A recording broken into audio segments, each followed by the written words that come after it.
남북으로 팔공산과 비슬산, 동서로는 구릉지로 둘러싸인 분지도시 대구, 그리고 대구를 가로지르는 신천과 금호강, 낙동강 등이 도시 생태에 중요한 역할을 하고 있죠. 대구의 도시 생태를 알아보기 위해 먼저 도시 환경의 건강성을 나타내는 지표, 녹지율을 한번 살펴볼까요? 2021년 대구의 녹지율은 약 77%로 특광역시 중에서 전국 두 번째로 높았고요.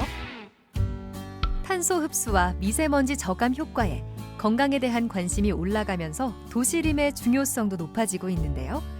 대구의 총 도시림 면적률의 경우 전국 특광역시 중에서 울산에 이어 두 번째로 넓은 면적을 자랑합니다. 접근성이 좋은 생활권 도시림의 1인당 면적을 살펴보면 전국 평균을 살짝 웃도는 수준. 대구의 도시림이 비교적 잘 조성되어 있음을 알 수 있습니다. 아름다운 도시 경관은 물론 열섬 현상과 폭염을 덜어주는 가로수. 대구는 30여 년 전부터 가로수 조성 사업을 추진해 왔는데요. 올해 발표된 가로수 조성 현황을 보면 서울과 울산에 이어 세 번째로 많은 수준인데요. 회색 도시의 활기를 더하는 대구시의 노력이 엿보이는 결과입니다. 지난 2017년엔 이렇게 도시에서 사람과 함께 살아가는 각종 동식물들의 생태 현황 지도가 만들어지기도 했는데요. 비오톱 지도가 자연환경 보전법에 의거해가지고 환경부에서 법령으로 각 지자체들이 야생동물이라든지 그 지자체 내에 서식하고 있는 생물들을 각 지자체가 관리할 수 있는 방안을 모색을 했고요. 대구시 같은 경우에 2017년도에 도시생태 현황 지도를 직접 만들어서 지금 서비스를 진행하고 있고요. 특히 대구시 홈페이지에 가게 되면 시민 누구나 다 대구시에 출연하는 야생동물들을 확인할 수가 있습니다. 비오톱 지도의 각종 정보들은 향후 도시개발과 자연보전 정책 방향 등을 설정하는 데 중요한 기준이 됩니다. 2017년도에 도시생태 현황 지도가 만들어지면서 대구시 전역에 대한 변화를 관찰할 수 있는 초석이 되는 거죠. 그래서 향후 5년마다 업데이트 된다고 하면 특히 이런 자료들이 많이 쌓이게 된다고 하면 차후에 과거에는 어떠한 형식으로 어떻게 변했는지를 쉽게 이제 추적을 통해 가지고 어디를 보존해야 되고 그 보존하기 위한 조치 방안, 정책 방향이라든지 이런 것들을 쉽게 유출할 수가 있는 거죠.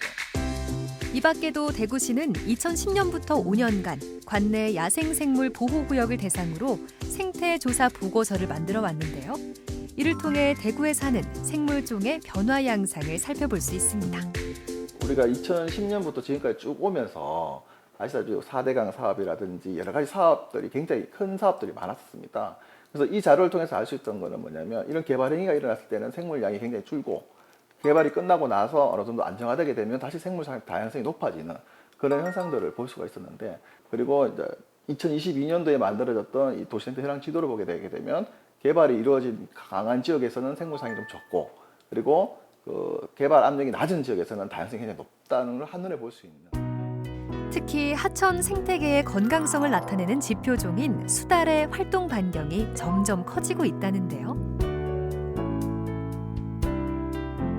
특히 이제 수달을 대상으로 본다고 하면 과거에 저도 이제 20년 동안 이런 생물을 조사하면서 이 수달을 보기 위해서는 우리가 낙동강을 봤다고 하면 지금은 금호강을 따라서 신천, 그다음에 동하천, 팔거천까지 연결되고, 특히 최근에는 도원지에까지 수달이 넘어가서 실제 신천에 있는 수달이 그 산을 따라 넘어가 가지고 도원지까지 가는 형태까지 볼 수가 있는 거죠. 그만큼 우리 주변에 최상위 포식자가 굉장히 많아진다는 것은 그만큼 생태계의 건강성에서도 굉장히 좋다, 그렇게 볼 수가 있는 거죠.